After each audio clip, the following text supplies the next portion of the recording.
Hello, this is Lisa, CEO of Site for Wight, welcoming you to this week's Talking News on Saturday the 19th of November. It is so nice to see Millbrook House buzzing with activity every day.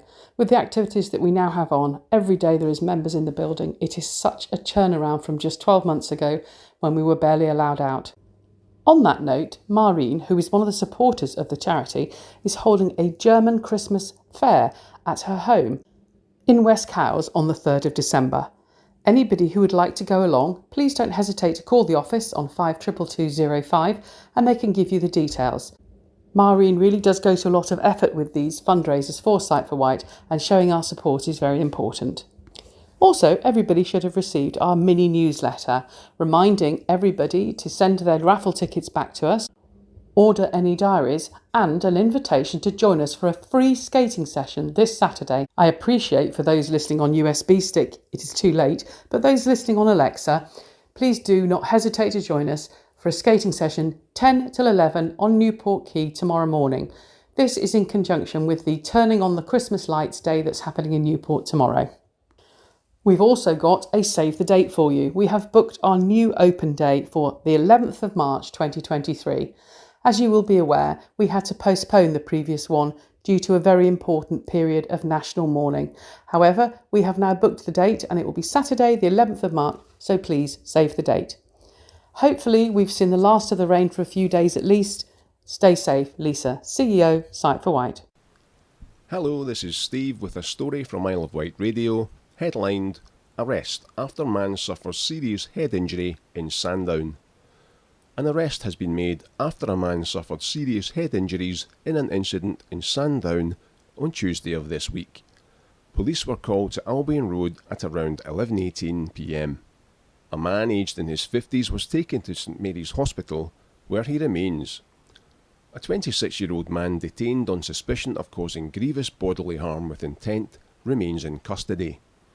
A spokesperson for the force said, "Anyone who was in the area around this time and witnessed anything, perhaps heard something, or has any information, is asked to contact police on 101, quoting incident number 442204652335. This is Den reading an article from Isle of Wight Radio. NHS virtual recruitment event to give insight into community services and roles.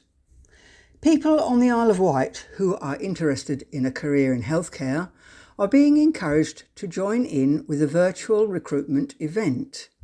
The Isle of Wight NHS Trust's virtual recruitment event takes place on Tuesday, November the 15th from 12:30 to 1:30 p.m.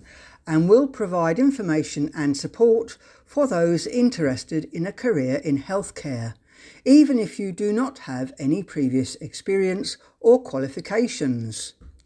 Those who attend can find out firsthand what it's like to work within community services, get information about the range of flexible roles available, and talk to representatives from our training and development team about training opportunities, plus get the chance to ask questions. Our community services teams work in the heart of our local communities, providing vital services to help support patients with chronic conditions to live full and happy lives, and to help others on their journey back to full health, doing everything from providing specialist foot care to monitoring blood pressure and helping patients feel comfortable and at ease. This is an article from Isle of Wight Radio, read by Terry. Isle of Wight Council appoints new Chief Executive. A new Chief Executive of the Isle of Wight Council has been appointed, and it is a familiar face. Agreed at last Wednesday's full council meeting, Wendy Pereira was appointed as the new Chief Executive. Ms. Pereira has been acting as interim Chief Executive since April this year, after John Metcalfe left the authority to join Cumbria County Council. Under Mr. Metcalfe, Ms. Pereira acted as Deputy Chief Executive since 2018 and was Director of Corporate Strategy. Ms. Pereira has worked in the Isle of Wight Council for much of her career, including roles in the planning departments, and was part of the team who developed the Island Core Strategy, the Council's former planning framework.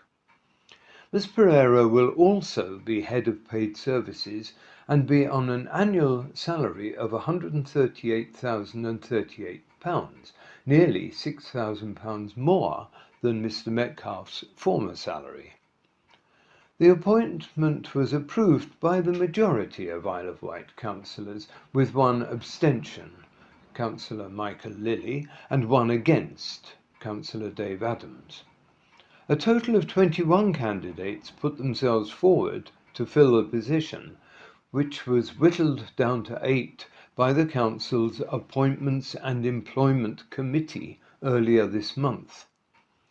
Isle of Wight Council leader, Councillor Laura P.C. Wilcox, said they were extremely good and high-quality applicants who responded to an internal advertising campaign that saved the authority nearly £18,000. Councillor P.C. Wilcox said she hoped some of the unsuccessful candidates would come back to do other jobs within the authority. Interviews took place with councillors and various stakeholders before the preferred applicant, Ms. Pereira, was chosen. Councillors were given a confidential appendix for tonight's meeting naming Ms. Pereira, but in public documents the preferred candidate was known as Candidate X. Ms. Pereira has to accept the offer from the Isle of Wight Council before she is officially appointed, but questioning the restriction, Councillor Jeff Brodie said in previous rounds of recruitment the candidate has been named. He said it was very strange and questioned the reason why the candidate was not named, saying everyone knew who it was before naming Ms. Pereira. Hello, this is Steve reading a story from Isle of Wight Radio, headlined White Warmers Knit-In Challenge Supporting Vulnerable Islanders This Christmas. Islanders are being asked to grab their knitting needles to support vulnerable residents who are worried about the cold and the cost of heating this winter. Launched by the Isle of Wight County Press and with the support of a host of charities, the White Warmers Knit-In Challenge encourages knitters, crocheters and sewing experts to get crafty to create warm scarves, blankets and hats. The aim is to get 200 items in time for Christmas. Knighton's Knit and Natter Group is among those pledging items. Through island charities and organisations including Aspire Ride, Better Days Cafe, food pantries and the West Wight Sports and Community Centre, Islanders' clever creations will be distributed to people in need. A number of drop-off points are in place across the island. They include Hose Road Dixon's 8 island locations and Aspire Ride. The organisation's Trevor Nicholas said, "We are seeing the impact of the rise in heating costs daily at Aspire Ride. This is a very welcome initiative to help keep people warmer this winter." This is Alison, reading an article from On the Wight, entitled £28,000 to be cut from Isle of Wight Council's funding to voluntary sector. The council will be asking town, parish and community councils across the island to step in to plug the funding gap. Almost £30,000 a year could be slashed from funding given to the voluntary sector as the Isle of Wight Council looks to tighten its belt. Town, parish and community councils across the island are being asked to step in to plug this funding gap instead. Through the Voluntary Community and Social Enterprise, or VCSE, support contract, £78,000 a year is given to help support an organisation achieve its charitable aims and assist in the local health and care sector. Contract with Community Action. The contract has been held by Community Action Isle of Wight since 2018. In that time, Community Action Isle of Wight has helped with the COVID pandemic and the vaccination effort, rehoming Ukrainian refugees, and runs Island Community Ventures Limited and the Riverside Centre in Newport. Through its Island Community Ventures, it operates shops, post offices and amenities, including the God's Hill Village Shop and Post Office, Scarrett's Lane Bakery, and post office outreach services in Brading, Wootton and Totland.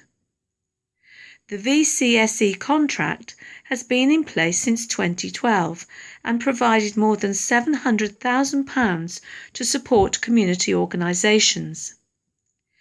In a letter to the 33 smaller councils on the island, the Isle of Wight Council acknowledges the work the VCSE provides and the support needed for it to be sustainable and effective. Isle of Wight Council, funding must be cut. However, with the contract ending in September 2023, the Council says the funding cannot remain as large as it is. The letter states it has been agreed by the leadership team an annual saving of £28,000 must be made. It would take annual funding down to £50,000 unless the other councils step up to ensure the current level of support remains. Full review of existing VCSE contract. An Isle of Wight Council spokesperson said no decision had been made in relation to the value of any contracts which have expired, as they are currently in the budget setting phase for the next financial year. They said a full review of the existing VCSE contract specification, cost and performance requirements is being undertaken to ensure the service remains fit for purpose, meets the needs of local voluntary sector organisations and provides value for money. Continuing to explore how services can be funded. The spokesperson said they continue to explore how services can be funded moving forward, and on occasion this includes discussions with partners around joint funding. The Council's budget will not be agreed until February next year, but savings are trying to be found as funding pressures increase. Hello, this is Steve reading a story from the Isle of Wight Radio, headlined Name Changes Marks New Era for Hampshire and Isle of Wight Constabulary.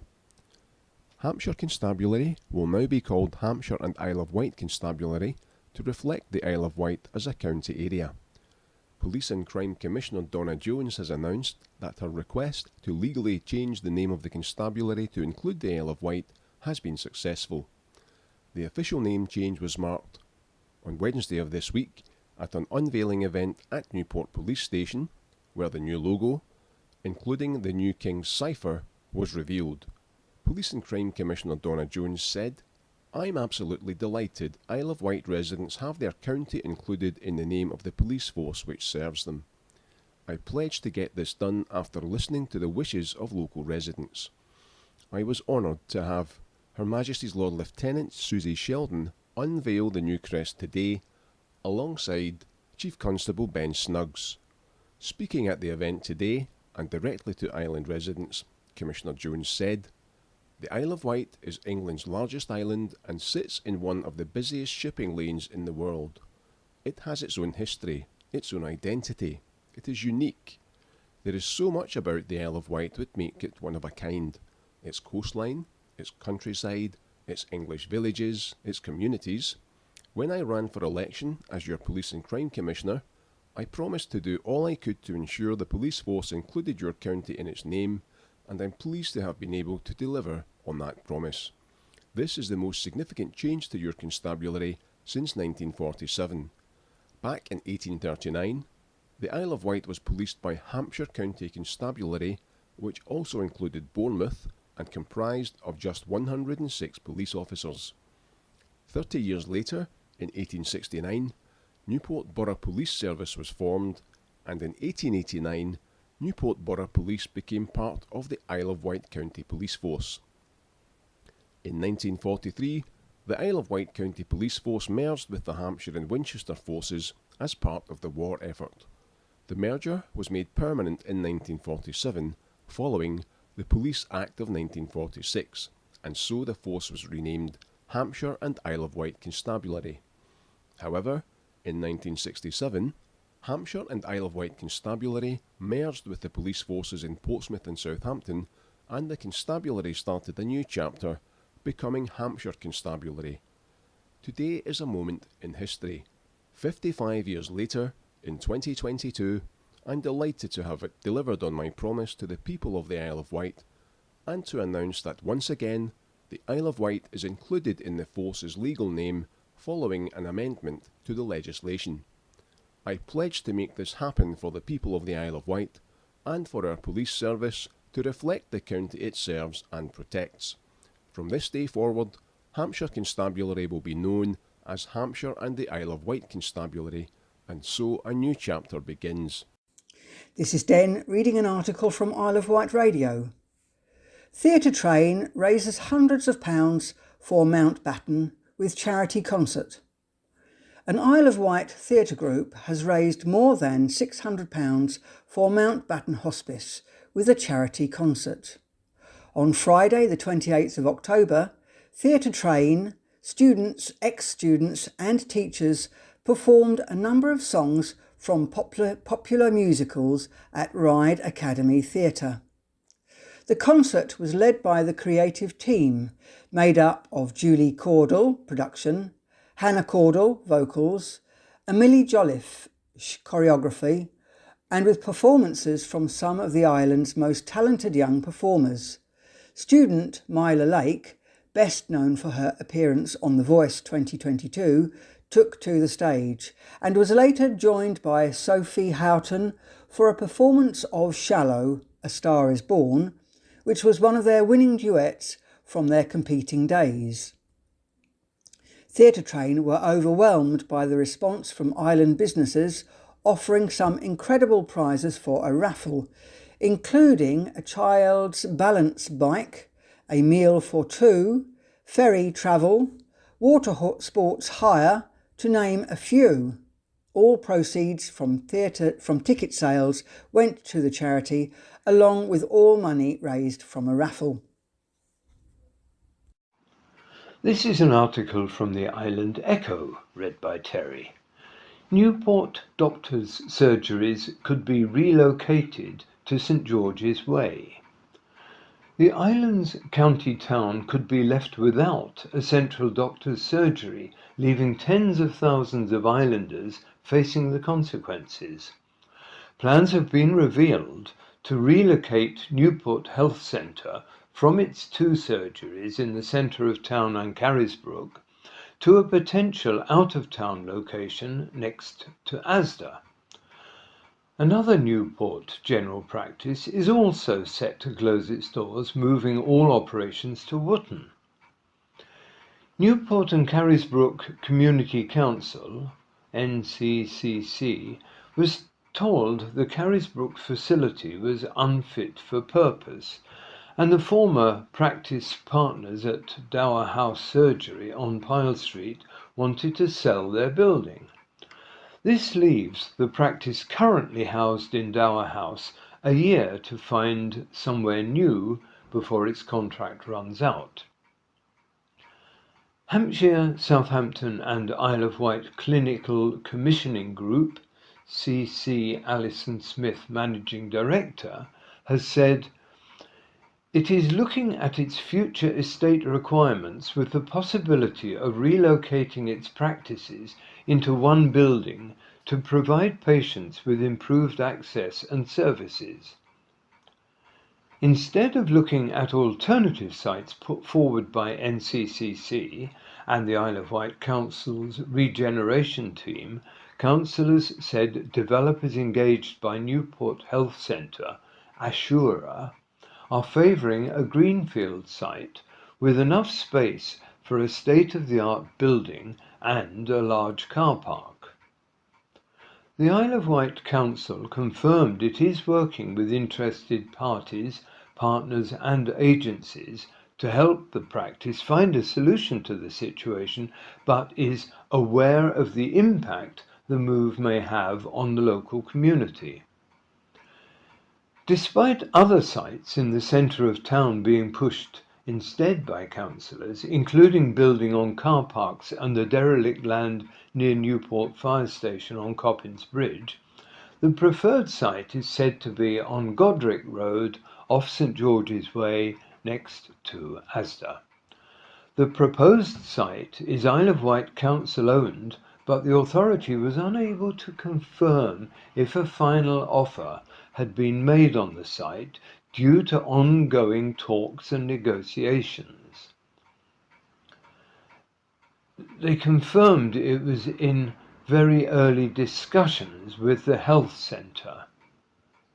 Concerns had been raised by NCCC, with Chair Councillor Jeff Brodie saying the move out of central Newport would be deeply disturbing and devastating for residents.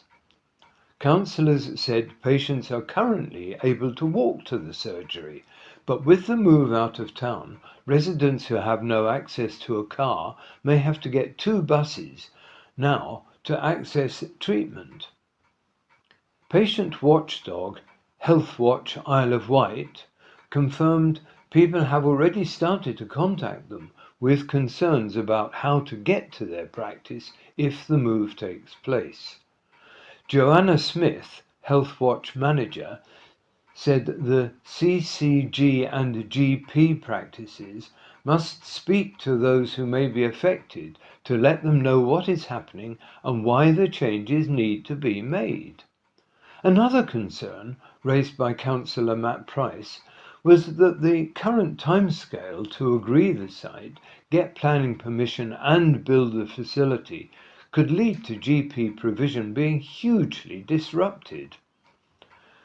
Alison Smith said neither the preferred site nor timeline had been confirmed yet, but the CCG and practice would engage with patients to seek their views of any move to help make an informed choice. As part of Medina Healthcare, West Street Surgery in the town was also thought to be up for sale, NCCC said. Last year, the health providers swapped branches, so their main operations took place at their Wootton facilities, with the CCG now confirming the Newport branch is not fit for purpose. Alison Smith said that the Wootton branch was a much more modern building with better access and car parking facilities. The rent, she said, of the Newport building would be reinvested to continue to improve services for patients. This is Alison reading an article from the Island Echo entitled Council Refuse Freedom of Information Requests Over Floating Bridge Payout.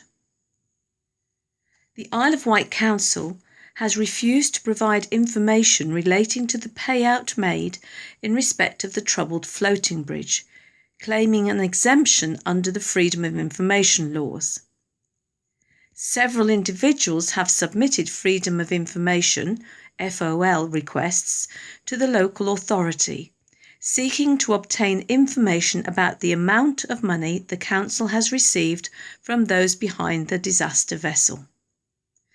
However, details of the settlement between Burness Corlett, Three Keys Southampton, Mainstay Marine Solution and the Isle of Wight Council are being kept a secret. Responding to the FOL request, the Council says that they believe the exemption under Regulation 12(5)(e) applies to the information. The regulation allows a public authority to refuse to disclose information to the extent that its disclosure would adversely affect the confidentiality of commercial or industrial information, where such confidentiality is provided by law to protect a legitimate economic interest.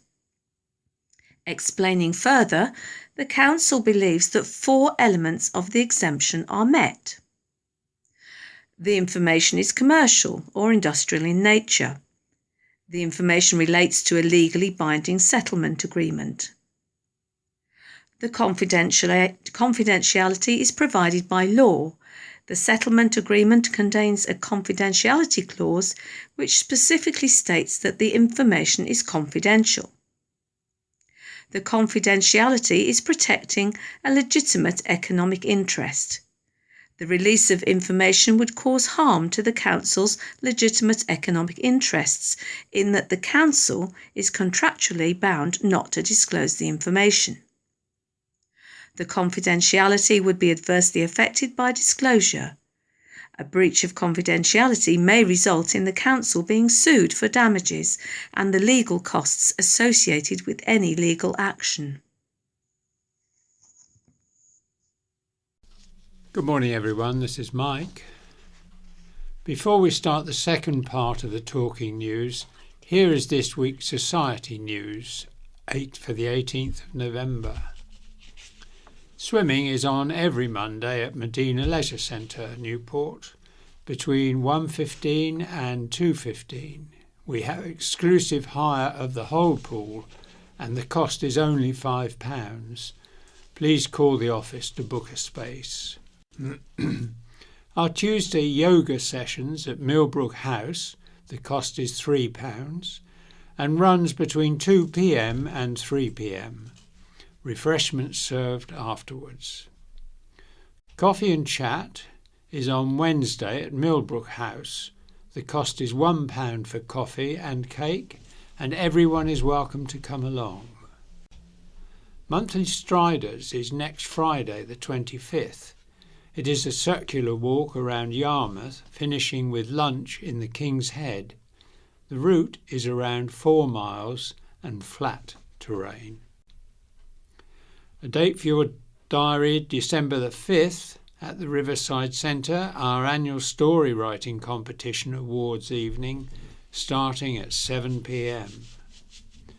The evening is full of entertainment, raffle, and it is free, so please come along and support this event. Do not forget our Christmas raffle, to be drawn on the 7th of December at Millbrook House. If you have tickets, please remember to return them, or if you require more, we can easily send some out in the post. On the 7th of December, we would like to invite you all in to Millbrook House for a festive morning with festive food and drink, where the grand raffle will be drawn. If you are interested in any of the activities and events, please do not hesitate to contact the office on telephone number 522205. My View by Matt Chatfield.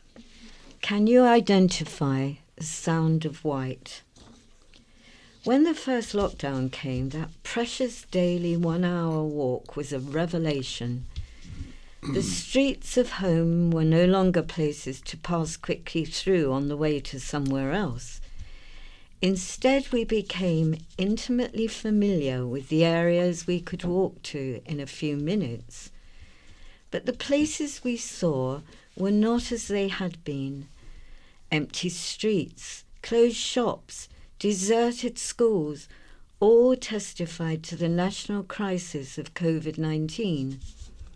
But for me, one of the strangest and most unsettling things was something different: the lack of noise.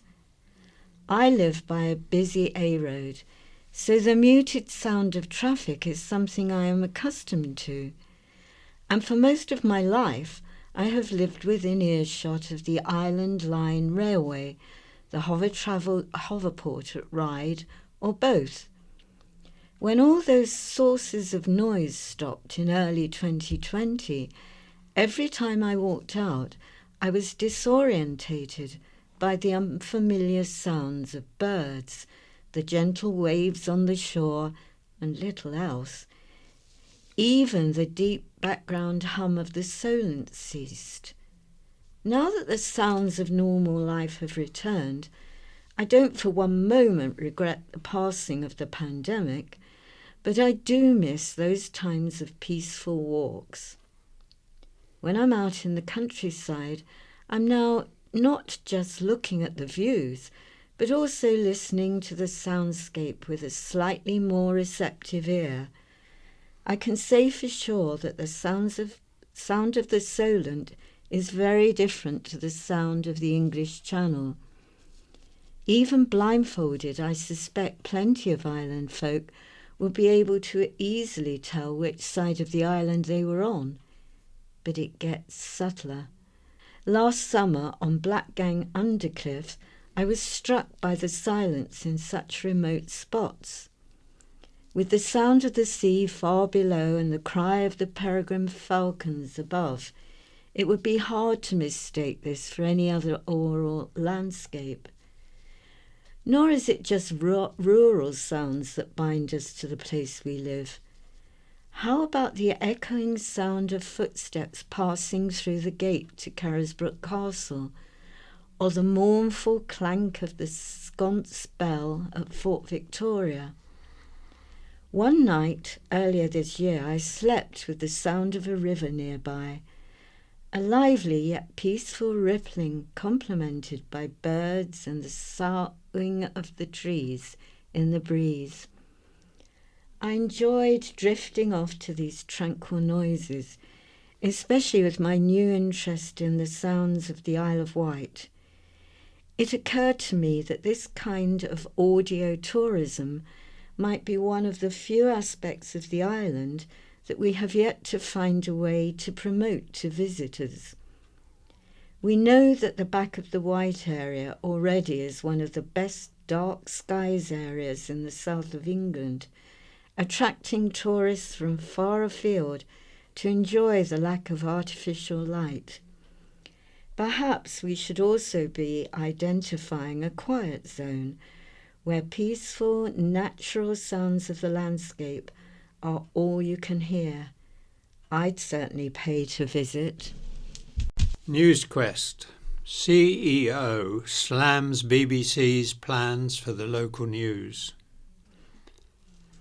The CEO of NewsQuest, the country's leading local news publisher, has criticised plans for the BBC to increase its online local news output across the UK.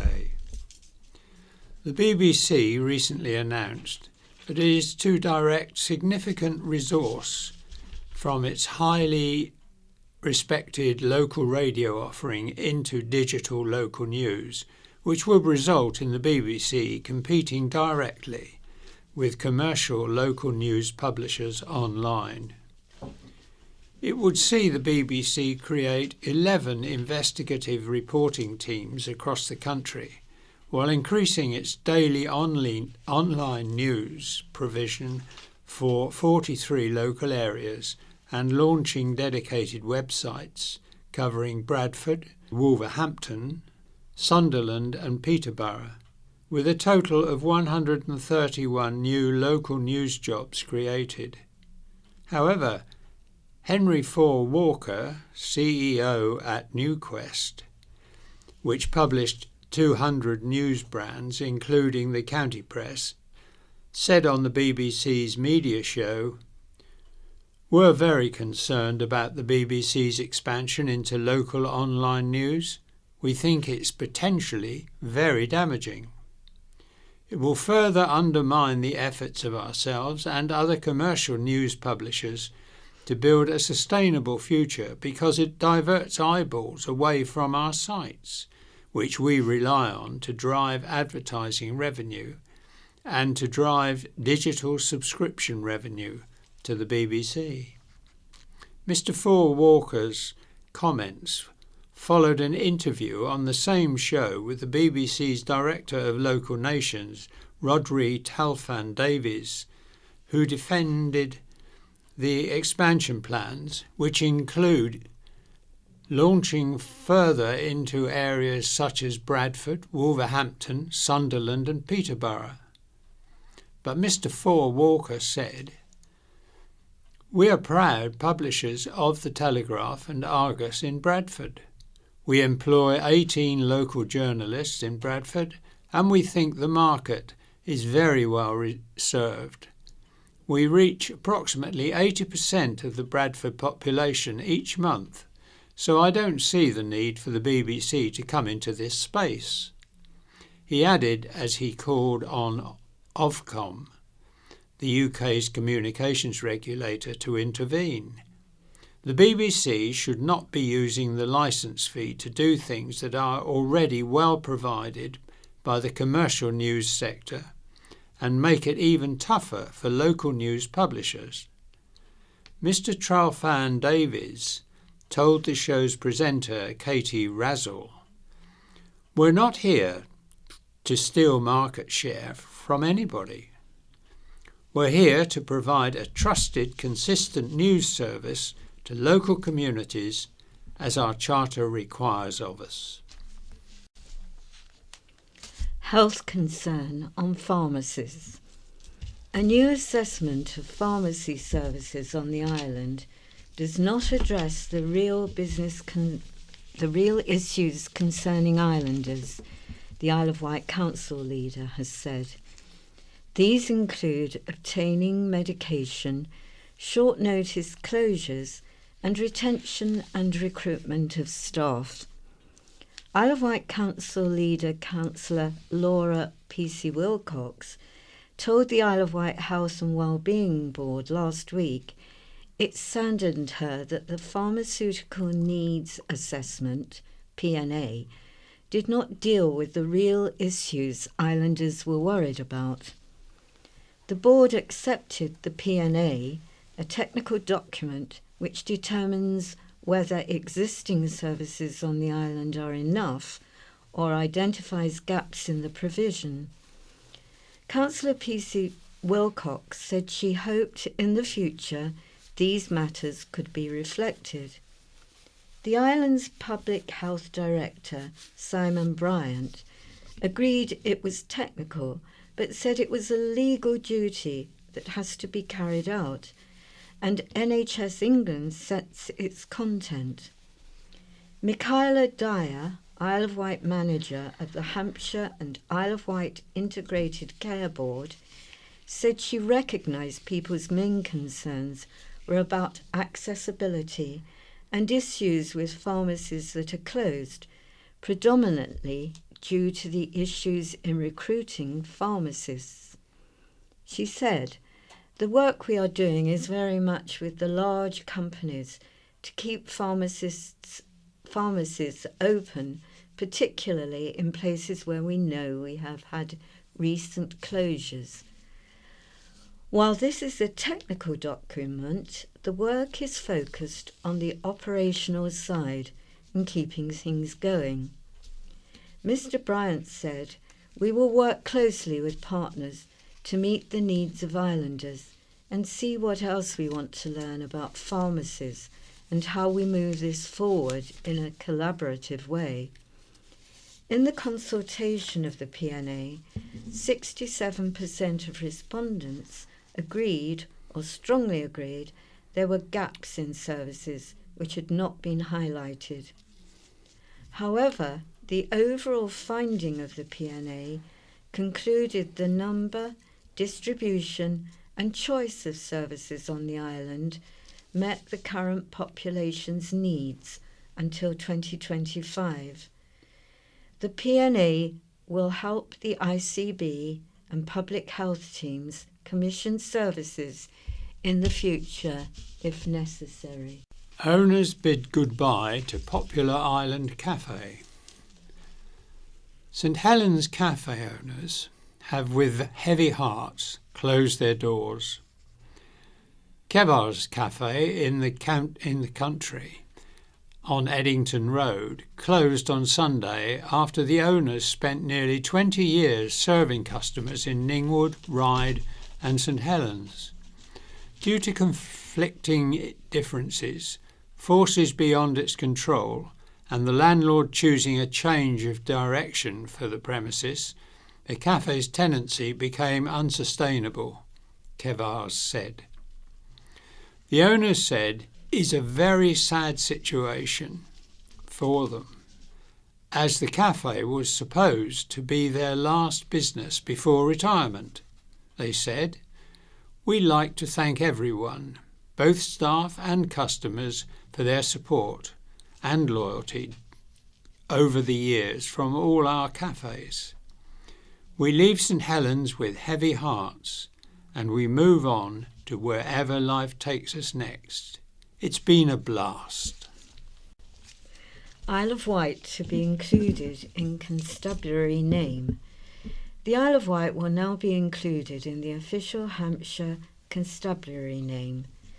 Police and Crime Commissioner Donna Jones announced the news on Wednesday. Her request to legally change the name of the constabulary to Hampshire and Isle of Wight Constabulary has been successful.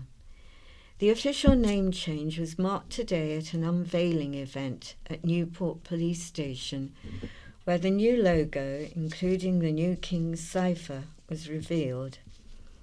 Police and Crime Commissioner Donna Jones said, "I'm absolutely delighted Isle of Wight residents have their county included in the name of the police force which serves them. The Isle of Wight is England's largest island and sits in one of the busiest shipping lanes in the world. It has its own history and its own identity. It is unique. There is so much about the Isle of Wight which makes it one of a kind. Its coastline, its countryside, its English villages, its communities. When I ran for election as your Police and Crime Commissioner, I promised to do all I could to ensure the police force included your county in its name, and I'm pleased to deliver on that promise. This is the most significant change to your constabulary since 1947. A bigger van is needed for appeal. A campaign to send Christmas shoeboxes to soldiers in Ukraine has been so successful, a bigger vehicle is now needed. Joan Minns of All Saints Church, Gurnard, and Nigel Watson of Sandown Methodist Church have worked together on the project. Shoeboxes have been dropped off at the churches and also at the County Press Office in Newport, and 300 have now been collected. Nigel is going to Ukraine at the end of November to deliver them, but due to the success of the project, he can't fit them all in his van. As festive-filled shoeboxes continue to come in, an appeal has gone out to find a bigger vehicle. Nigel is likely to be gone for about a month, and he wonders if anyone has a large van he can borrow. Alternatively, if anyone wants to drive their own van out to Ukraine alongside Nigel's van, Nigel will happily give advice and directions. He has recently spent 4 months in the country. Leisure centre costs under the spotlight. Leisure centres on the Isle of Wight could be in the firing line as an operational review is carried out while money pressures continue. It follows a warning last week from the Cabinet Member for Adult Social Care, Councillor Carl Love, who said services may have to close to pay for some of the island's social care needs. If the council is not given more money from the government, the council is set to go over its adult social care budget by £2,647,000 and is facing a £1,279,000 shortfall in its leisure and sports development budget. Councillor Love said, "We don't have the ability to generate the money on the island unless we significantly close things down, such as loss-making leisure centres, as has happened in other areas. I'm not saying we are doing it, but it is something we are having to think about because we still have a statutory responsibility to keep adult social care services going. Despite one leisure gym and fitness facilities being open following the COVID pandemic, One Card membership has not returned to previous levels. Membership in September this year was at 73% of what it was in September 2019. In documents seen by the Council's Cabinet last week, it was said the authority recognises the importance of the services, but is carrying out a review of services at Westridge, the Heights and Medina, which should be finished by the end of this year, in light of large increases in fuel costs and rises in the cost of living. Hollywood heading to Ireland as studio plans unveiled. A top-level boutique movie studio bringing hundreds of jobs and filmmaking prestige to the island has been unveiled. An exclusive interview with the county press this week revealed the scale and vision of the men behind the Medina Studios project on the Kingston Marine Park site in East Cowes. From carpenters and plasterers to catering staff and film industry training opportunities, the project should put the Isle of Wight at the centre of UK provincial movie making. As well as films, high-end television series could be made on the island. The project was given the green light last week by the Isle of Wight Council decision to sell the Marine Park site to Medina Studios. Now, subject to planning permission, to change the area from the marine industrial to industrial work will begin in getting the site ready for Medina Studios is to build a facility comprising 4 sound stages totalling 70,000 square feet of facies and ancillary buildings, with building work expected to start within 12 months. The 3 men involved are all experienced in the film industry, with impressive CVs working with top players in film and TV. Councillor Julie Jones-Evans, Cabinet Member for Levelling Up, Regeneration and Business, said, "The approach from Medina Studios is a game changer for the island in terms of high-quality creative jobs at the leading edge of this evolving and fast-growing sector." The men behind the plan are Duncan Heath, co-chairman of Independent Talent Group, David Godfrey, former director of international operations of the Pinewood Group, and Neil Blewett, managing director of Datasat Media. David, who worked with directors Ridley Scott and his brother Tony in senior positions in the Pinewood Group and has built studios in the UK and around the world, is excited by the prospects for the Isle of Wight. He said, "There are so many wonderful locations here for coastal to countryside stately homes to townscapes. This will give filmmakers a studio to go alongside that, so if it's raining, they can rearrange schedules and do internal shooting on those days. It will make the island very attractive to the industry, and we would be able to sustain a series such as Doc Martin, which did so much for North Cornwall." Women attacked victims and pulled hair.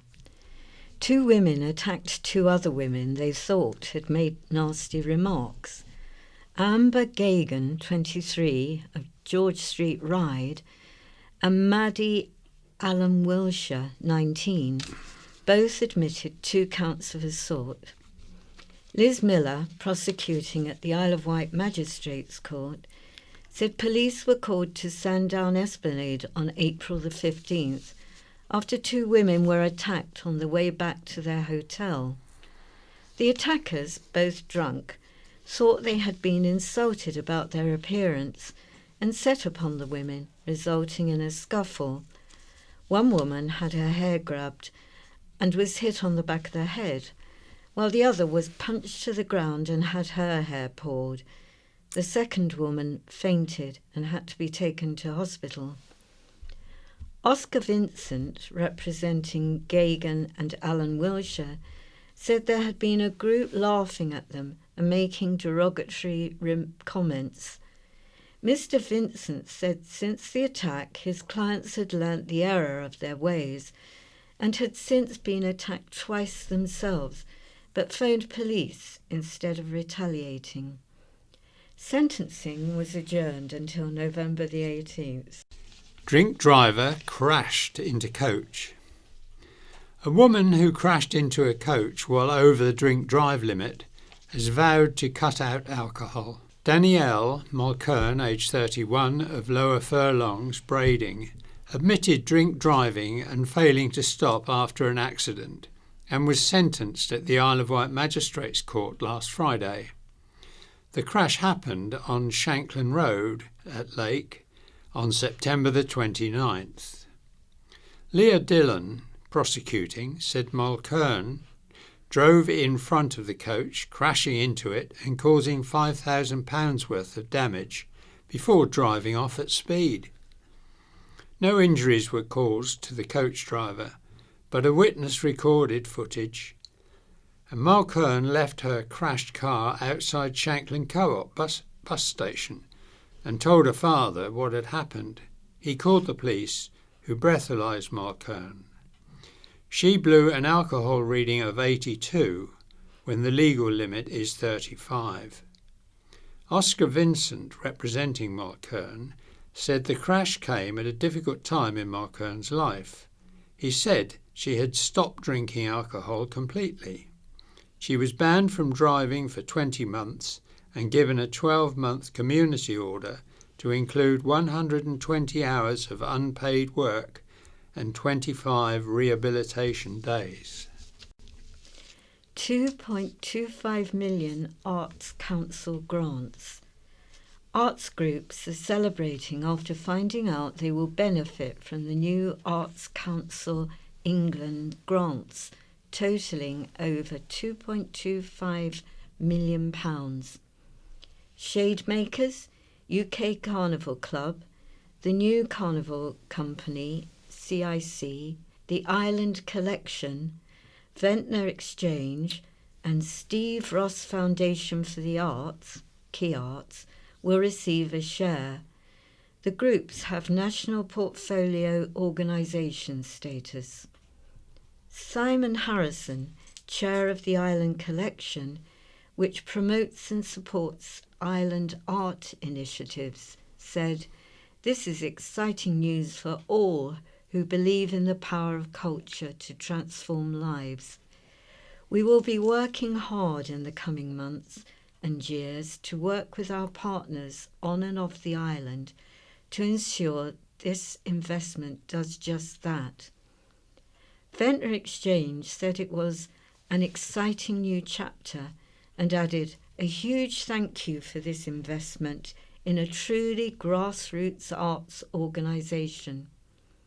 Shademakers said, "This is fantastic news for arts and culture on the island, and we are very excited about the work we can continue to do with the community." Key Arts said, "Thank you to the Arts Council England for their support. It's wonderful to be part of this creative island community, and we're excited about the future." New Carnival Company said it allowed them to continue to deliver its 2 main events, Isle of Wight Mardi Gras and Merry and Bright, as well as crossing the bar and a range of community work. Councillor Julie Jones-Evans, Cabinet Minister for Levelling Up and Regeneration, said, "Culture is a major part of the island's economy. Our new cultural strategy, currently in development, will receive a major boost as a result of this news. Isle of Wight MP Bob Seeley said, "This is really good news for the island and I am delighted. A thriving arts and cultural community is a vital part of the island's regeneration aims. It provides jobs, it supports education, it encourages tourism, and it creates aspiration. When I became MP, one of the first things I did was ensure Arts Council treated the island as a priority.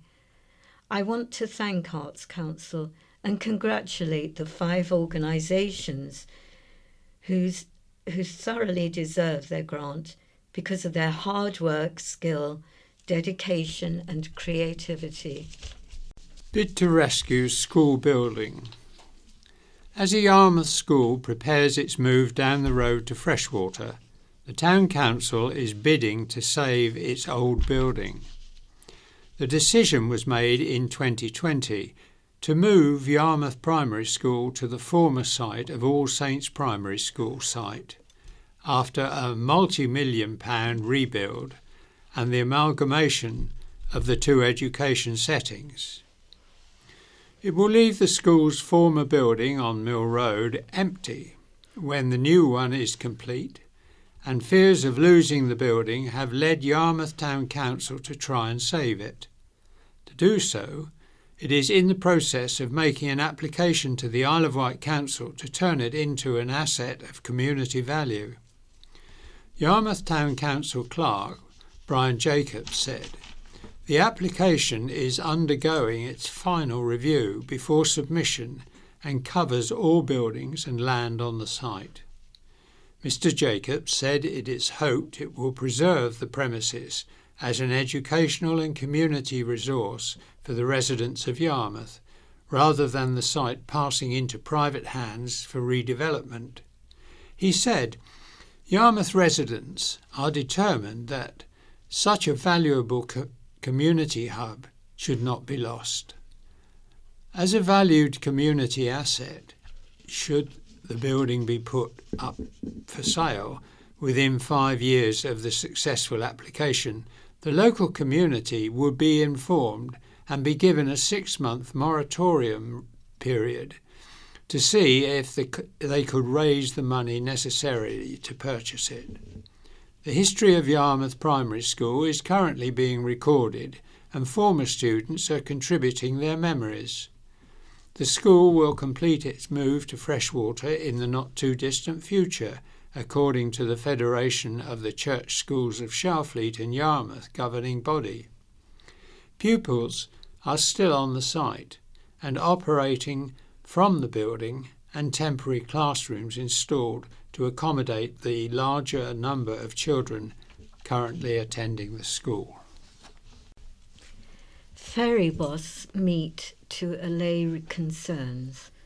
An Isle of Wight ferry boss has agreed to meet with the Town Council on January the 3rd after complaints the poor service had had a negative impact on the town.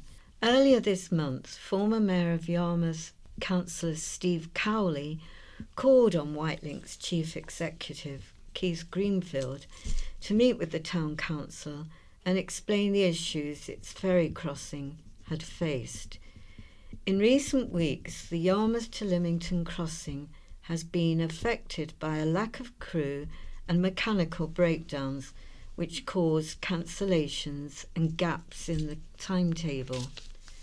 Councillor Cowley said the Town Council wanted the discussion with Mr. Greenfield to better understand what on earth they were up to.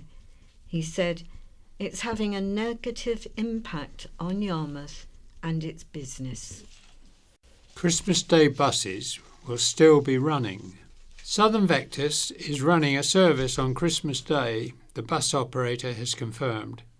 Its timetable has been released for across the festive period on the island. Southern Vectis bus services during Christmas and the New Year. Friday, December the 23rd, normal Friday timetable. Christmas Eve, Saturday timetable without night buses. Christmas Day, special Christmas Day timetable. Boxing Day, normal Sunday timetable. Tuesday, December the 27th, normal Sunday timetable. Wednesday, December the 28th, normal Wednesday timetable. Thursday, December the 29th, normal Thursday timetable. Friday, December the 30th, normal Friday timetable. New Year's Eve, Saturday timetable with night buses. New Year's Day, normal Sunday timetable. Monday, January the 2nd, normal Sunday timetable. Tuesday, January the 3rd onwards, all timetables return to normal. Bembridge RNLI assist HMS Diamond in rescue. The crew of Bembridge RNLI assisted Portsmouth-based Type 45 destroyer HMS Diamond in a rescue mission in the early hours of Friday morning. The lifeboat was launched at 3 a.m. following a Mayday call to assist 5 crew from a 12-metre sailing yacht which was taking in water 7 miles to the east of Bembridge. When it reached the yacht, which had been sailing from Beaulieu River in the New Forest towards Honfleur in France, 4 of its crew, who had been badly seasick, had been picked up by HMS Diamond's seaboat. The warship had been in the area, having left Portsmouth the previous day, and its medical staff examined the yacht crew while it was pumped out.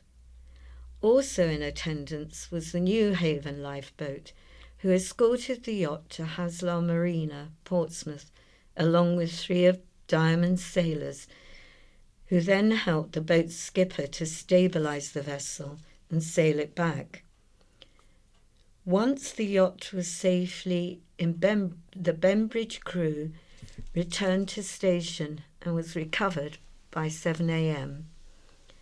HMS Diamond's commanding officer, Commander Peter Barford, said, when the yacht sent out her distress call, Diamond was in the vicinity, therefore able to respond in a timely manner.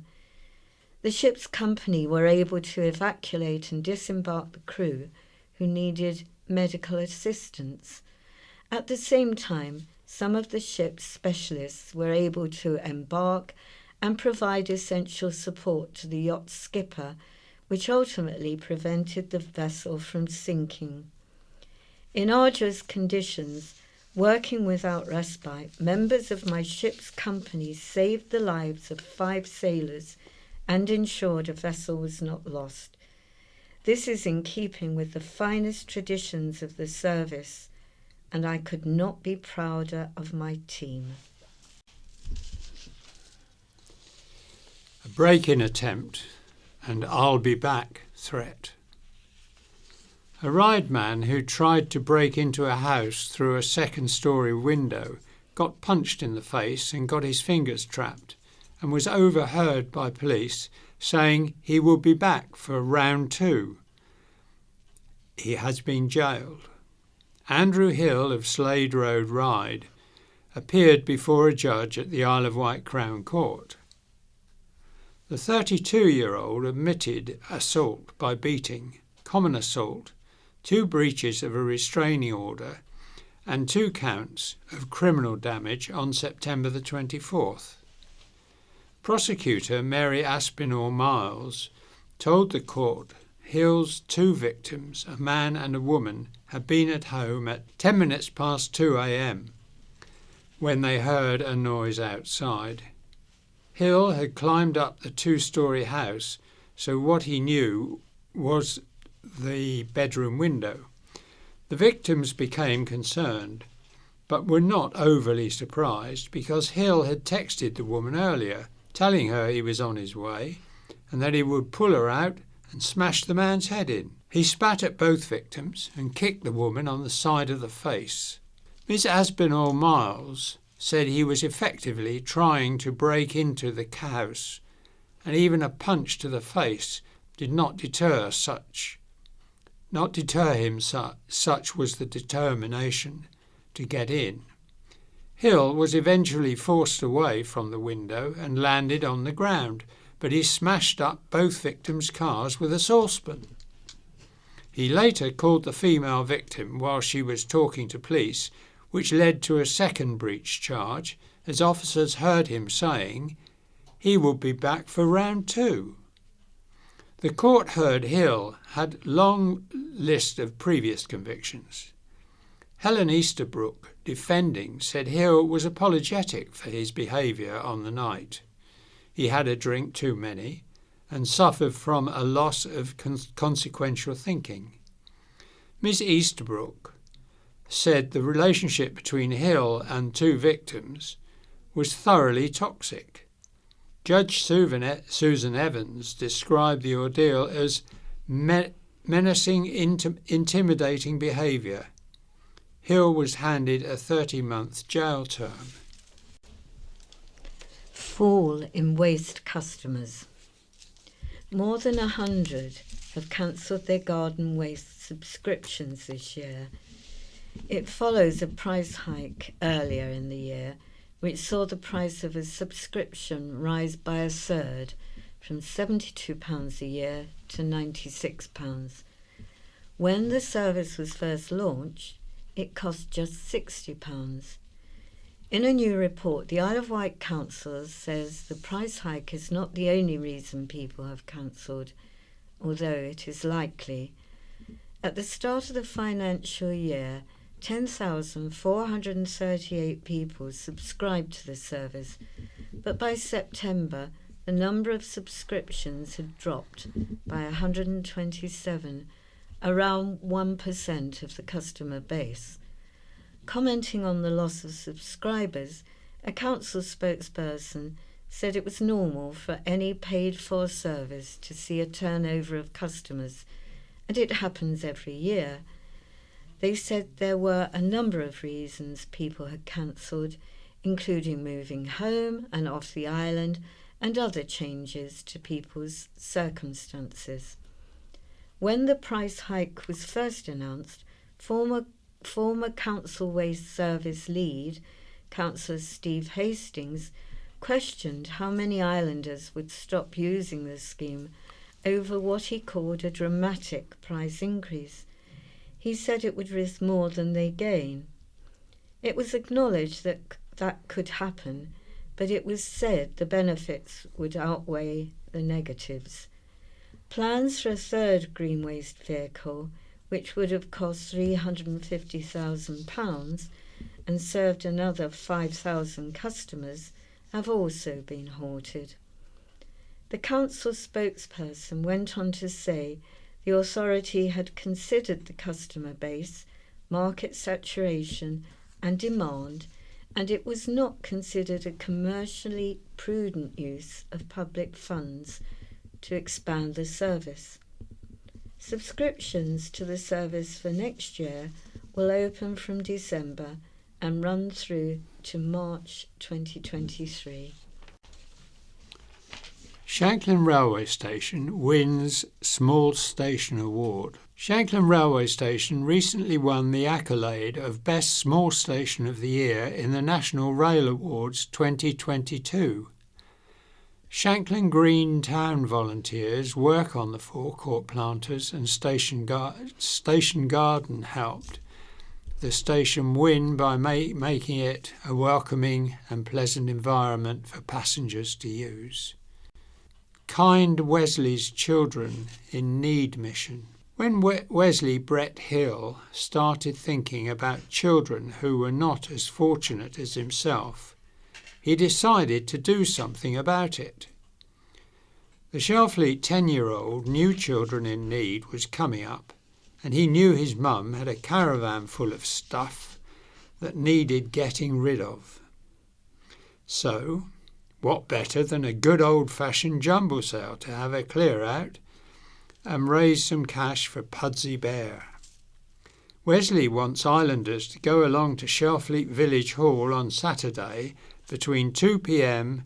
and 4 p.m. to pick up a bargain and help him raise cash for children in need. Wesley's mum, Catherine, said he wanted to help other children who didn't perhaps have as much as him. We have a caravan full of stuff to sell, and friends and family have rallied round to bake cakes to sell and serve alongside tea and coffee on Saturday also.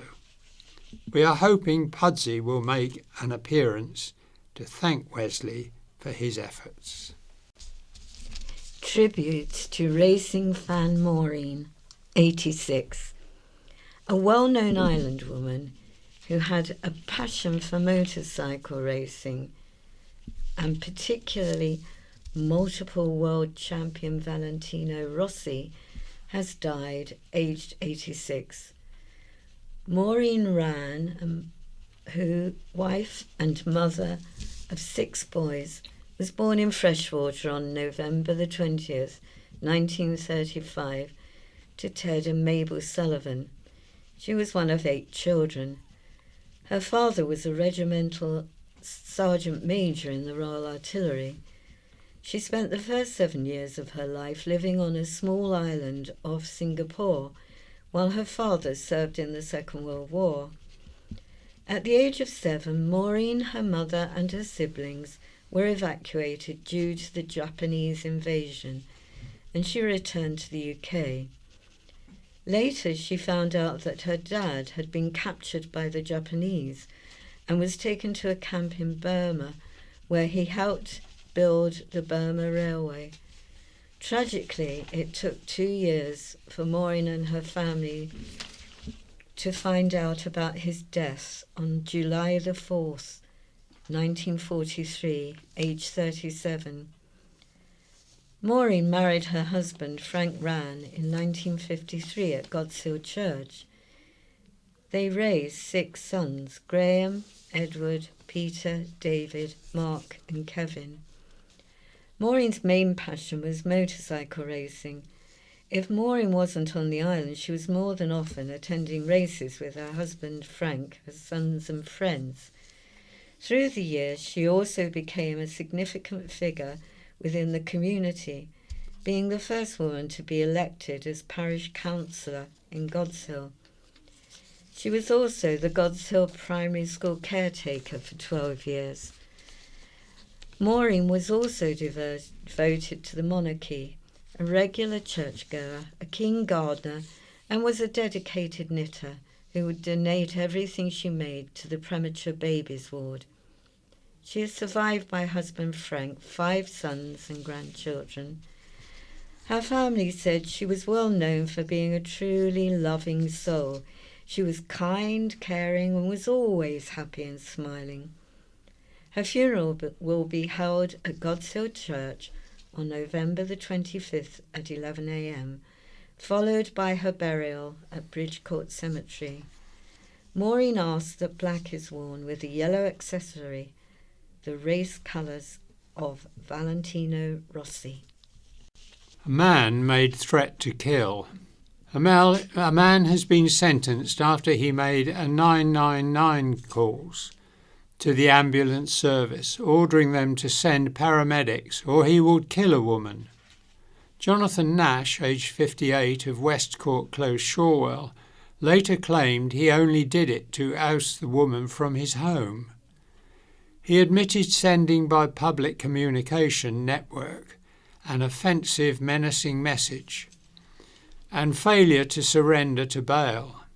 He made a call to the ambulance service, followed by another call 20 minutes later, making a threat to kill a woman. He said, "If you don't get someone down here in the next 10 minutes, then I'm going to effing kill her," said Anne Smout, prosecuting the previous hearing. Nash was given a 12-month community order with 20 rehabilitation days. Birds of Prey welcomed. Just as its doors closed to the public for the winter, Haven Falconry welcomes some endangered new arrivals to its attraction. Continuing its work in conservation and education, the Haven Street-based Falconry announced the arrival of more birds of prey. Haven Falconry is keen to expand the range of birds that it can include in its flying demonstrations, birds of prey experience days, and work in breeding for conservation. Dylan, the falconry's white-tailed sea eagle, arrived a few months ago, and the team is excited to announce the arrival of more exciting species. Charlotte Gladys from Haven Falconry said, "Brought to us by Elite Falconry, our friends in Scotland, we would like you all to meet the new white-bellied sea eagle, Daenerys, who we already have flying in the training area. And this week, our new female bald eagle arrived along with Blood, the female white-backed vulture. They will all be flying in our Birds of Prey experience days for guests from a little later this winter, and will also feature in some of our demonstrations in 2023. Unstable church tower repair plea. A church is hoping to raise funds to urgently repair its unstable tower following damage caused in storms earlier this year.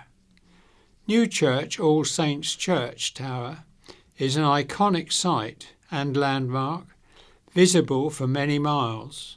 Unfortunately, the timber is rotting and the tower had become unstable, especially after the recent storms and high winds. In February, a weather vane at the top of the tower became unattached during Storm Eunice, causing damage to the roof and prompting a safety hazard to people and property near the church. This has since been restored and reinstated, covered by insurance. The tower has recently been inspected and deemed unstable, hence why nearby residents have realised no church bells have been ringing. The work is urgent, with the first phase to stabilise the tower estimated to cost around £40,000 and the competition of the work to cost upward of £100,000. New Church All Saints is applying for grants for the larger sum, but hopes to proceed with the initial stabilisation by raising funds, hosting an appeal last week. Cannabis worth thousands seized from growing room. 3 men who ran a cannabis factory and supply operation from a cow's bedroom faced an Isle of Wight Crown Court judge to learn their fate.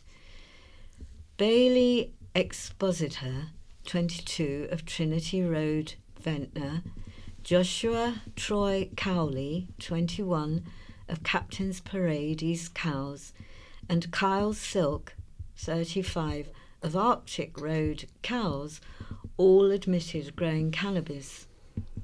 Silk had pleaded guilty on a basis the Crown Prosecution Service accepted. Cowley and Expositor also admitted being concerned in the supply of cannabis and using electricity without authority. Expositor also pleaded guilty of supplying ketamine. The offences took place between January the 1st and July the 22nd, 2020. They came to light when police attended Cowley's former home in Cowes on an unrelated matter on July the 27th, 2020. Expositor was also living there. In a bedroom next to Expositor's, known as the growing room, officers discovered a small crop of cannabis plants in various stages of growth, together with drug cultivation paraphernalia such as lighting, water butts, a water pump, ventilation and nutritional feed, said Ellie Sheehan, prosecuting. Police also found electrical cables running from Exposito's room, which bypassed the property's electricity meter. A ladder next to the growing room led to an attic where evidence was found of drying cannabis, which included lines to hang up the cultivated plants. Drug experts estimate the cannabis seized would yield a street value of between £8,400 and £25,200. Exposito's mobile phone was also seized, which provided evidence of supply with Cowley, details of Cowley delivering drugs, including ketamine, and identifying Silk and his role as an advisor. Exposito, released from prison last month for a street robbery, was handed 14 months jail, suspended for 2 years, with 100 hours unpaid work and 6 months drug rehabilitation, after the judge, Recorder Malcolm Gilbney, was persuaded to take into account a positive probation report. Silk, who served a 6-year jail term for serious drug offences, was given 15 months imprisonment, suspended for 2 years, with 100 hours unpaid work. For Silk, Jim Osborne said his client deeply regretted the part he played and persuaded the judge to give him his liberty, as he was the sole and primary carer for his 9-year-old son. Cowley's fate will be decided on November the 24th. Christmas lights return. Goldcrest Close Christmas lights will return next month at the Newport cul-de-sac, raising funds for 2 deserving charities. Due to overwhelming support, Matthew Witham has confirmed Goldcrest will be raising money again this year, with all donations being split equally between the 2 charities. Matthews vows that this year's lights will return bigger and better than before. In 2021, the display won a national competition named Best Large Display, taking the 1,000 top prize in the Illumination Street competition category. Matthews said, "I've been doing Christmas lights for several years, and the last 3 years on a large scale. I enjoy the creative side of it and enjoy people coming to see them. Last year was our first year of raising money for 2 island charities. We raised over £3,000 and it was extremely successful, so we decided to do it again. The charities for this year are the Isle of Wight Samaritans and the Wessex Cancer Trust." Matthew continued, "I feel these charities are well deserved and do an amazing job. This year's lights, however, come with potential major issues as electricity prices continue to rise." Matthews said, "Due to the rising cost of electricity and the lights themselves, I've had to budget harder and save extra money. I'm lucky that all my lights are low-energy LED, which makes all the difference as there are thousands of bulbs. That said, it's very much business as usual here. If there is any time people need a little bit of extra Christmas sparkle, it is now. We look forward to seeing all our visitors, old and new. The lights at Goldcrest will be shining bright every night from December the 13th, from 4:30 p.m. to 8:30 p.m. Superhero Alexander rings the bell to mark the end of treatment. A 5-year-old from the island has marked the end of his successful cancer treatment by ringing the bell at St Mary's Hospital. Alexander was diagnosed with acute lymphoblastic, a type of cancer that affects white blood cells, age 1. Being a superhero himself, It was only right that a fellow superhero came to visit him for the occasion. Parents Jamie and Claire said, "It's impossible to put into words how grateful we are to the children's community and ward teams for all the care, support, entertainment and toasts they have given Alexander and us as parents over the years. Thank you for always being there to answer our questions and reassure us at any time of day. The last 3.5 years would have been much harder without your support." An Isle of Wight NHS Trust spokesperson said, "We wish Alexander and his family a bright and happy future." Immigration charges are made. Officers from the South East Regional Organised Crime Unit, that's SEROCU, have charged a man in connection with an immigration offence. Robbie Hounsham, aged 54, of Ashy Road, Ryde, was charged via postal requisition last Wednesday with conspiracy to facilitate the unlawful entry and or attempted entry into the UK of non-EU citizens between January the 1st, 2020 and June the 30th, 2020. The charge is in connection with an incident in which a yacht returned to East Cowes Marina in Hampshire on March the 19th, 2020, with 12 additional people on board who were suspected of being migrants entering the UK illegally. Hounsham is due to appear at the Isle of Wight Magistrates Court on November the 29th. Hurt rider in court for refusing sample. A man seriously injured in a motorbike crash has been taken to court for refusing to provide a sample of blood. Thomas Kirby, 32, of Slade Road, Ryde, was suffering a head injury, broken ribs, ruptured spleen and damage to his kidneys at the time, and his solicitor argued he wasn't being deliberately awkward about the test. Kirby admitted failing to provide a specimen on September the 15th when he appeared at the Isle of Wight Magistrates Court last Friday. Leah Dillon, prosecuting, said Kirby was involved in a crash and police officers suspected he was under the influence. They couldn't do a test due to Kirby's condition and discomfort, but later in hospital he refused. The prosecution said it was a deliberate refusal. Barry Arnett outlined his client's injuries and said they would put him to sleep and he started to panic. He had refused all pain relief. They asked for a specimen of blood and he said no. Kirby, a carer, was disqualified from driving for 14 months.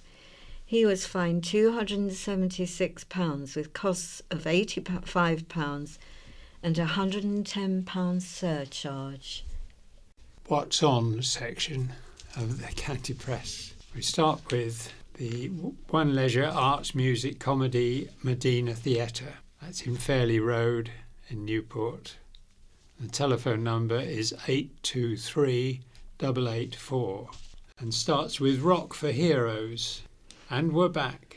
After what can only be described as an unprecedented year, the incredible Rock for Heroes is back on the road for 2022, bringing the perfect combination of your favourite rock songs, delivered as only we can, continuing fundraising in support of the fantastic Help for Heroes.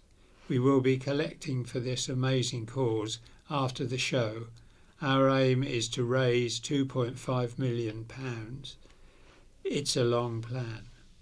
Performed by a full live rock band and our incredible singers, complete with brilliant personalities, a hilarious comedy value.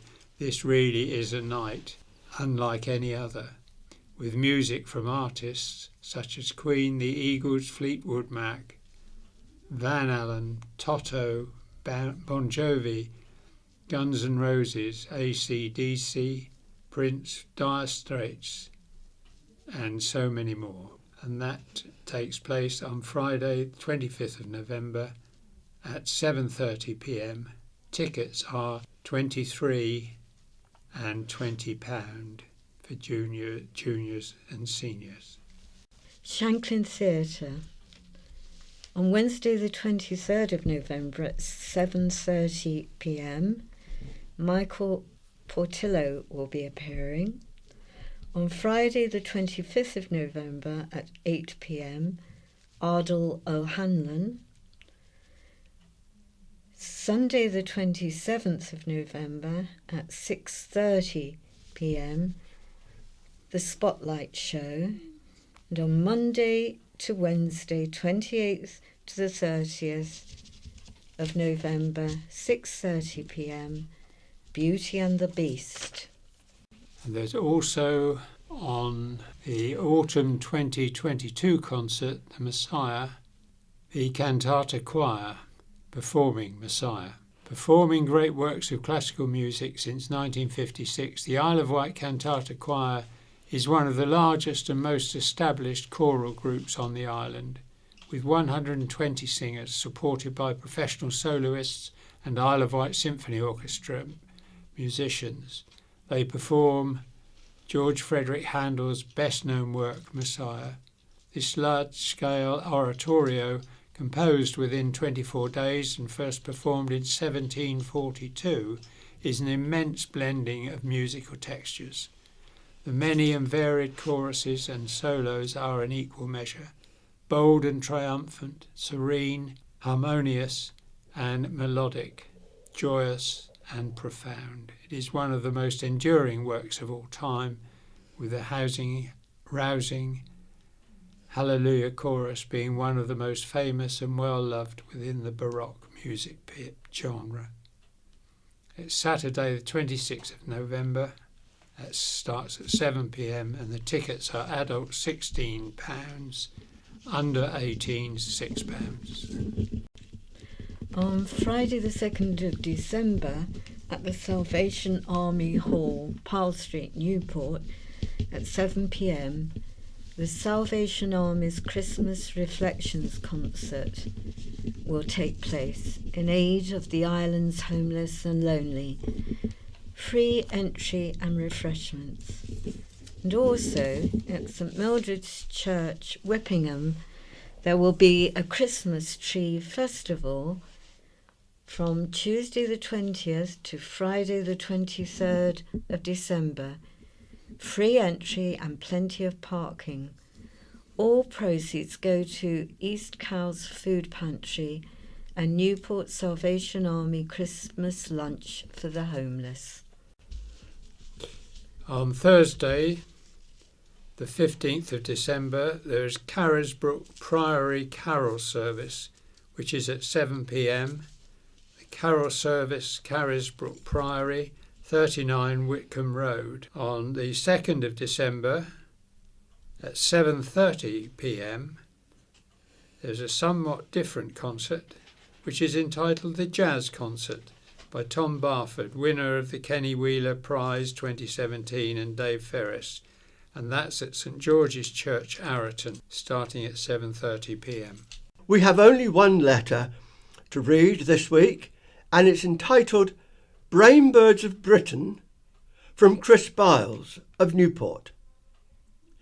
There was a curious incident in last week's edition of the BBC Radio's General Knowledge quiz, Brain of Britain, when the quizmaster, Russell Davies, took the liberty of saying that the Isle of Wight is part of Hampshire. It is still available on BBC Listen Again services if readers would like to listen to it. Goodbye. Bye-bye, everyone. The In Touch programme follows. After that, there is a short newsletter, and that in turn is followed by this week's scaffolding news. BBC Sounds. Music, radio, podcasts. Good evening. Tonight we hear about some very good service My house has been adapted. I've had my long cane training. And ultimately, I have the wonderful Megan, the guide dog. Some very poor service. It's really important that anyone who's undergoing treatment for a serious condition like cancer understands the risks, the side effects. If you don't have access to information, it makes it very difficult to have a really informed understanding of what's going on. But we start with what sounds very much like no service at all.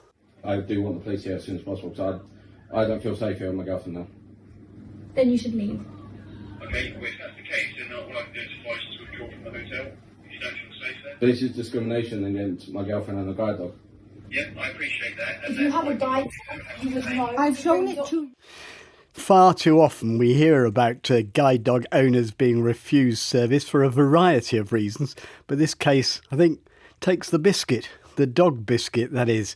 Anne-Harriet Paget-Jones is here to explain what happened to her a few nights ago at a Premier Inn hotel in Enfield. Anne-Harriet, just first of all, can you explain what was going on in that clip that you and your boyfriend actually recorded at the time? That clip you just heard was just part of the recording where there happened to be security and two members of staff in my room. They had barged in, claiming my dog was a fake guide dog, even when they were being presented with the Assistance Dog UK book, but apparently anyone could buy online. So that was what was happening, but that's towards the end of the whole incident. Just explain what happened initially when you checked in, when you arrived at the hotel. Yes, so we arrived quite late. It was about 8 in the evening. We checked in, there was no issues, but there was quite a long walkway between the door of the hotel and the check-in desk. So they would have seen a dog in high-vis uniform walking in. We went to the lift again, it was a little bit of a walk. So again, they had every opportunity to see Tudor. No issues, we got to the room. I had then taken some medication for my migraine, which makes me very sleepy. So I had gone to sleep, and about 9:30, I believe, my boyfriend then took Tudor out for a comfort break.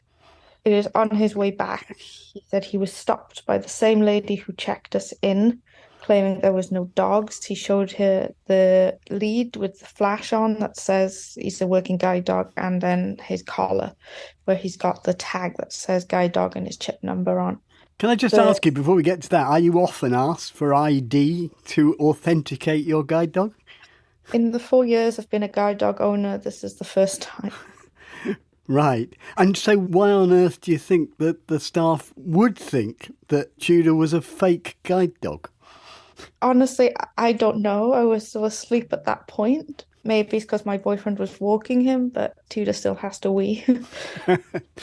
Right. So that happened when your boyfriend came back in, and then they came to your room. What on earth happened then? So there was a knock at the door, which had woken me up. So I answered the door and used the door to hide my modesty because I was asleep. I wasn't fully dressed. I was just in a t-shirt and my underwear. So I used the door as my modesty and to see what they wanted. And before I could even say, like, hi, can I help? I was bombarded with demands that my dog needed papers and official documents. Obviously, I'd just woken up, so I was very confused. I was like, okay, could you get me your manager? Because at no point did anybody identify themselves to me, that who they were. And at this point, it was almost 10 o'clock at night, so it's almost the middle of the night.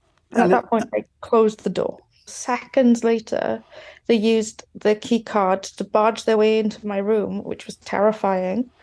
Because, again, I didn't know who they were, telling me that closing the door is aggressive, that we had to leave, that my dog was obviously a fake because, in their words, just look at him. He's a golden retriever. He's quite a large one too, so you know. A conventional guide dog, a conventional breed for a guide dog to be. Yeah. At that point, my boyfriend had taken my Assistance Dog UK booklet out of my bag, which is the only paperwork we carry, and showed the ID. And I was then told it was an obvious fake, that real guide dogs had proper papers. Security had then come up to the room, and as you heard in the clip, said if it's a real guide dog, it has documents. Right. And at some point, your boyfriend called the police, which is what we were hearing at the beginning. Yeah, because they threatened to phone the police if we didn't leave, so we thought we'd beat them to it. And what was the police's reaction? Though it wasn't their problem. The hotel were claiming I broke their policy by bringing a dog in that wasn't an assistance dog, and the police said because we broke their policy, we had to leave.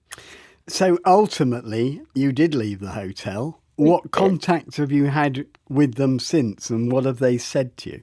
I've just had an email saying they were looking into it, and then I had a second email from the executive team saying they were looking into it and they would issue a refund.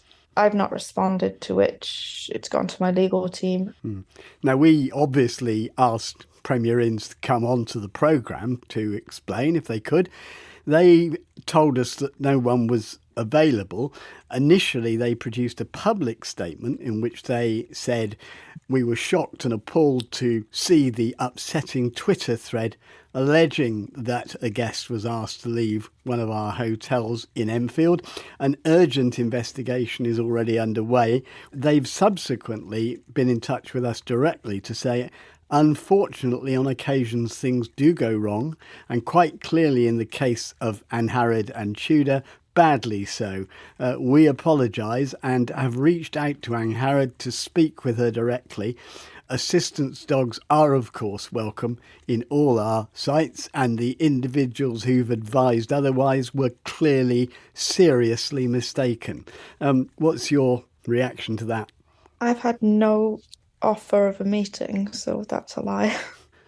So what are you proposing to do? I don't know yet fully, I'll be honest, but I know it's going to take a lot more than an apology at this point because so many other people have come forward to say it's happened to them. It's not an isolated incident. Angharad Paget-Jones, thank you very much indeed.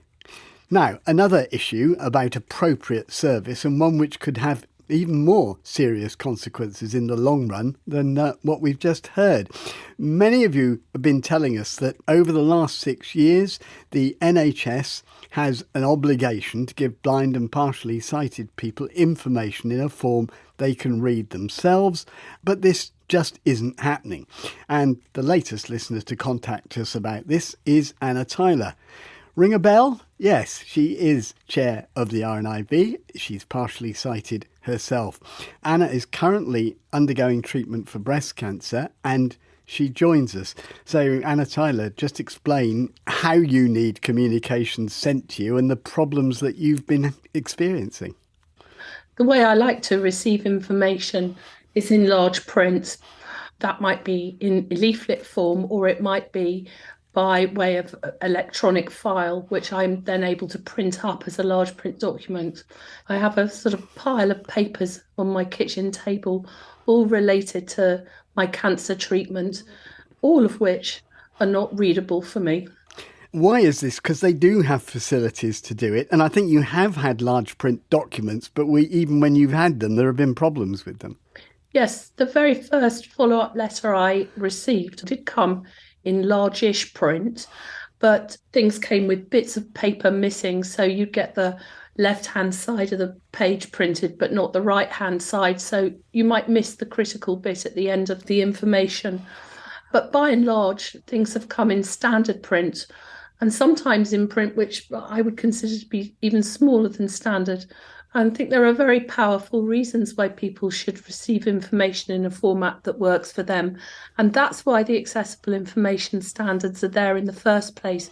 It's really important that anyone who's undergoing treatment for a serious condition like cancer understands what the options are, understands the risks, the side effects of everything from chemotherapy to anaesthesia to radiotherapy and so on and so forth.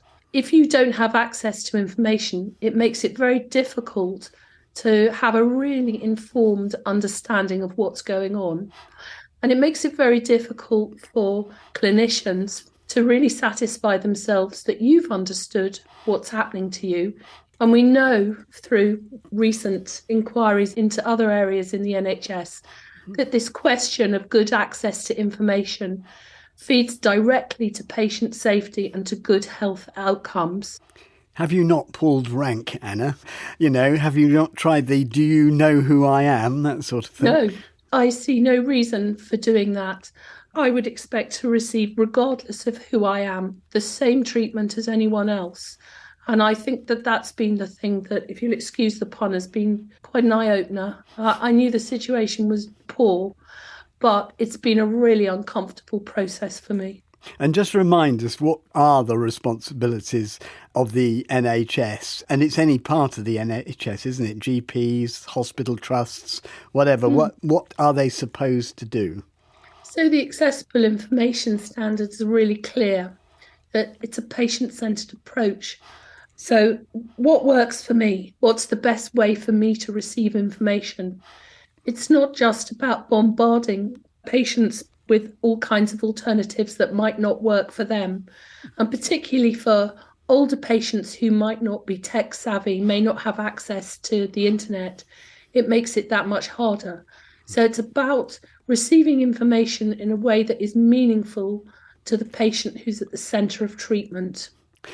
The Chief Executive of Hampshire Hospitals NHS Foundation Trust, bit of a mouthful that, Alex Whitfield, told us in a statement that ensuring equal access to healthcare is of the utmost importance to us, and it is clear after Miss Tyler's experience that we've fallen short of the standards that our patients need and deserve. Alex unreservedly apologised. She says they are vigorously investigating the issues raised. Anna, I think you're meeting Alex Whitfield this Friday. What are you going to be saying to her?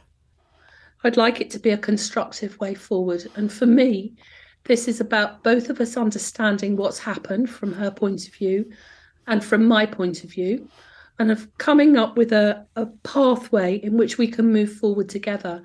I don't want whoever comes after me through this process to experience what I've experienced.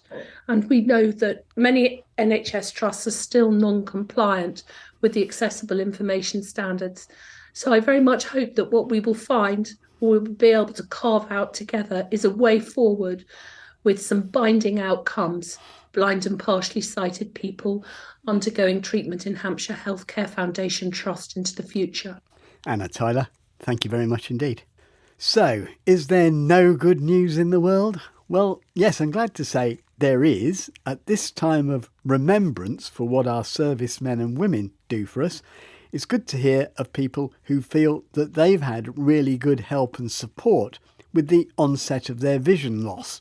There was a time when you had to show that your vision problems were the direct result of your time in the services if you wanted to get help. Thankfully, that's not been the case for many years now. Janice Mitchell was a radio operator in the Royal Navy in the 1970s. Subsequently, she was diagnosed with glaucoma, but 4 years ago, she had a sudden sharp loss of vision, more or less out of the blue, and she feels that since then she's had fantastic treatment and support. Janice, first of all, just explain what happened with your sight 4 years ago. I went to my bed on the Friday night with 100% vision, wore reading glasses because I'm in my 60s and that's normal. Woke up in the morning, still had central vision, which was slightly blurry, but I thought I was just tired until I tried to go through the doorway and bounced off the wall. Every time I walked along a corridor or into the kitchen, I suddenly became very familiar with sides of doors and banging heads off the cupboards that I had known were there for 10 years.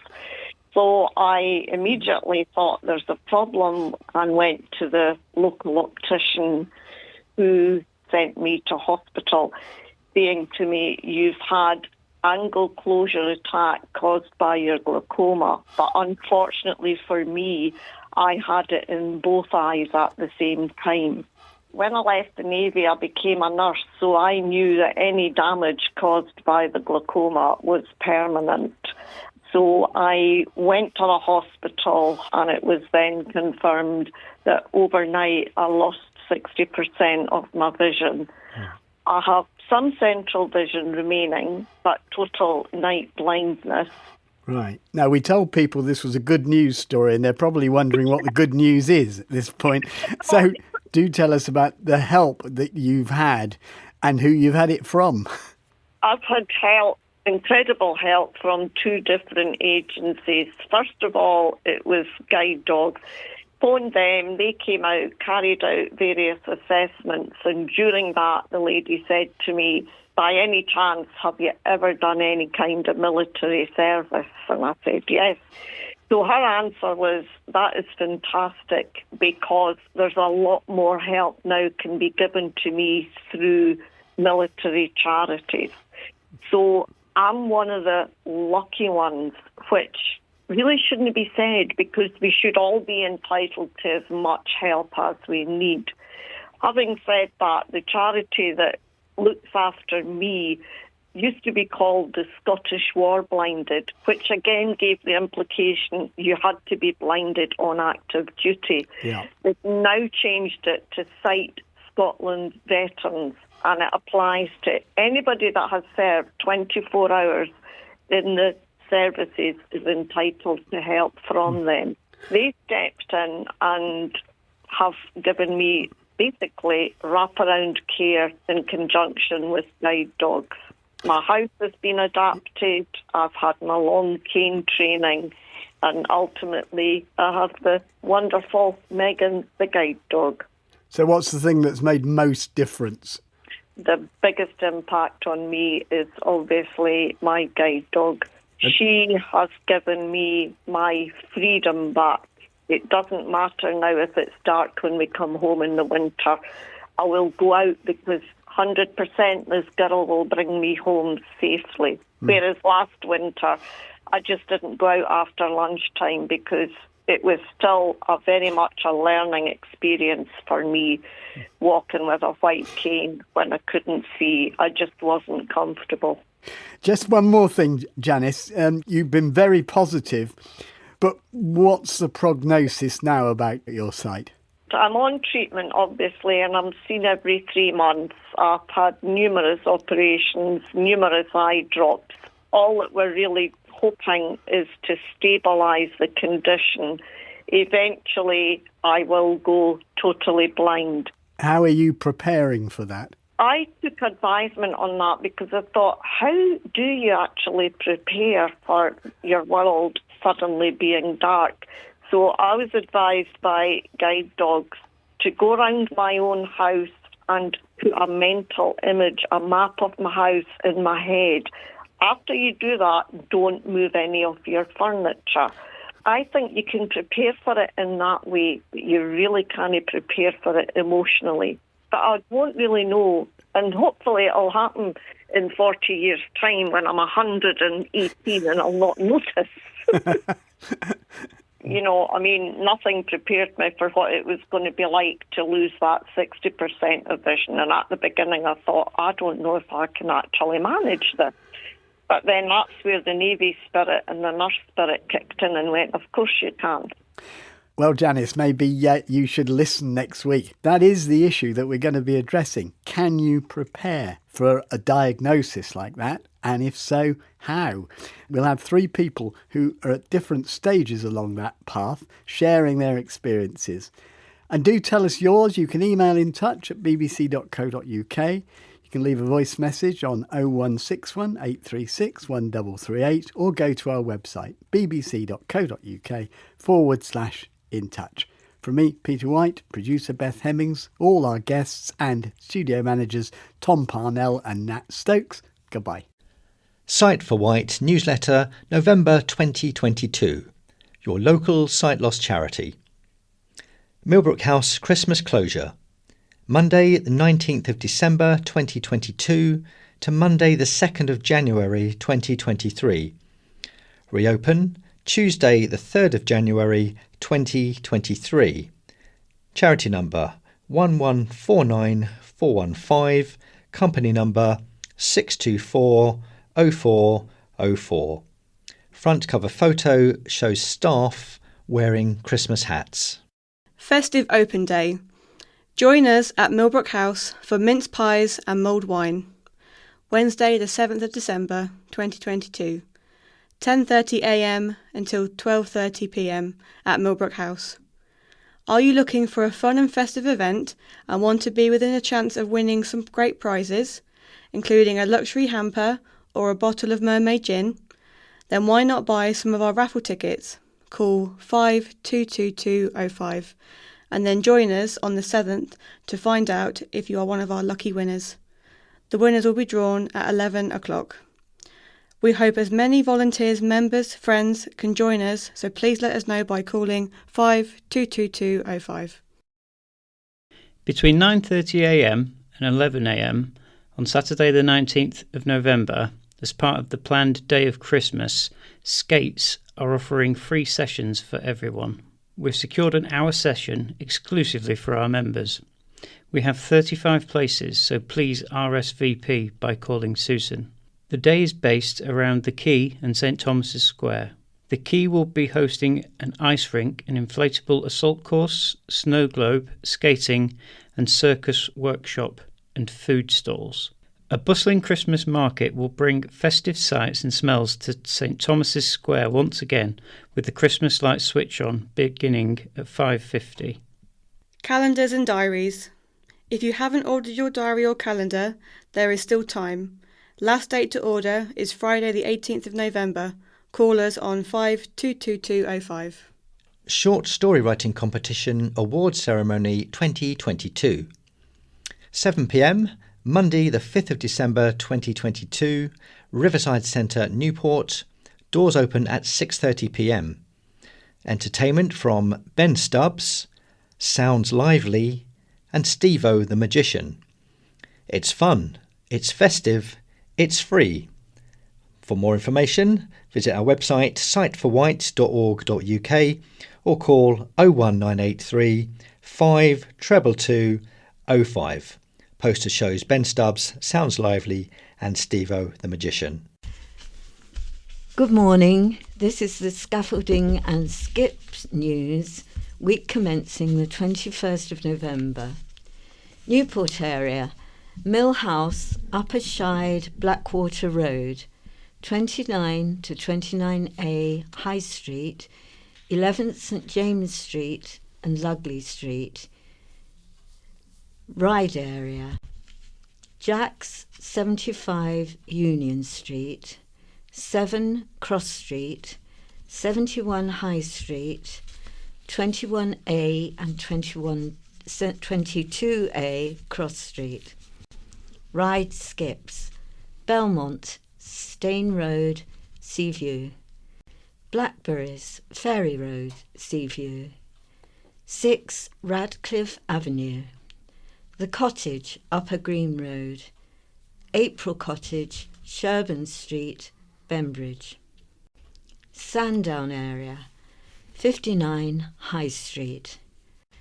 Freshwater area, the Old Bank, Tennyson Road. Ventnor area, 29 West